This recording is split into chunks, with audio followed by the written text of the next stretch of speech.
இளம் துறவி ஒருத்தர் அவருடைய குரு கிட்ட போய், நான் இந்த கோயிலை விட்டு வேறொரு அமைதியான இடத்துக்கு போகலான்னு முடிவு பண்ணியிருக்கேன், அதுக்கு நீங்கள் தான் அனுமதி தரணும் அப்படின்னு சொல்கிறாரு.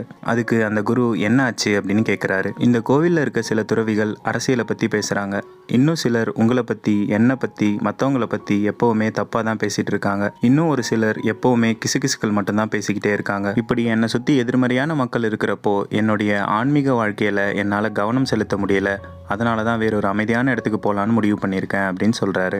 சரி, நான் உன்னை வெளியே போக அனுமதிக்கிறேன், ஆனால் அதுக்கு முன்னாடி நீ ஒரு விஷயம் பண்ணணும் அப்படின்னு சொல்லிட்டு குரு அவருடைய கையிலேருந்து ஒரு ஸ்பூன் எடுத்து அதில் கொஞ்சம் தண்ணி ஊற்றி இந்த இளம் துறவி கிட்ட கொடுக்குறாரு. இந்த ஸ்பூனை எடுத்துகிட்டு கோயிலில் ஒரு சுற்றி வா. கண்டிஷன் என்னென்னா, இதில் இருக்கிற தண்ணி ஒரு துளி கூட கீழே விழக்கூடாது. அப்படி தண்ணி கீழே விழாமல் நீ சுற்றி வந்துட்டேன்னா நான் உன்னை இந்த கோயிலிருந்து வெளியே போகிறதுக்கு அனுமதிக்கிறேன் அப்படின்னு குரு சொல்கிறாரு. இவரும் ரொம்பவே கவனத்தோட பொறுமையாக ஒவ்வொரு அடியும் பார்த்து எடுத்து வைக்கிறாரு. ஒரு வழியாக கோயிலையும் சுற்றி வந்துடுறாரு. தண்ணியும் கீழே விழாமல் அந்த டாஸ்க்கை முடிச்சிடுறாரு. வெற்றிகரமாக நீங்கள் சொன்னதை முடிச்சிட்டேன் அப்படின்னு குரு கிட்ட போய் சொல்கிறாரு. அதுக்கு குரு கேட்குறாரு, இப்போ உன்னோட வழியில் இருந்தவங்க யாராவது கிசுகிசுக்கள் பேசிகிட்டு இருந்தாங்களா, உன்னை பற்றி எதிர்மறையாக பேசிகிட்டு இருந்தாங்களா, நீ அதை கேட்டியா அப்படின்னு கேட்குறாரு. இல்லை, யார் பேசுகிறதோ எனக்கு கேட்கல, என்னுடைய கவனம் ஃபுல்லாக தண்ணி சிந்தாமல் நான் சுற்றி வரணும் அப்படின்றதுல மட்டும்தான் இருந்துச்சு, அதனால் மற்றவங்க என்ன பேசுகிறாங்கன்றது கூட என்னுடைய காதில் விழலை அப்படின்னு சொல்கிறாரு.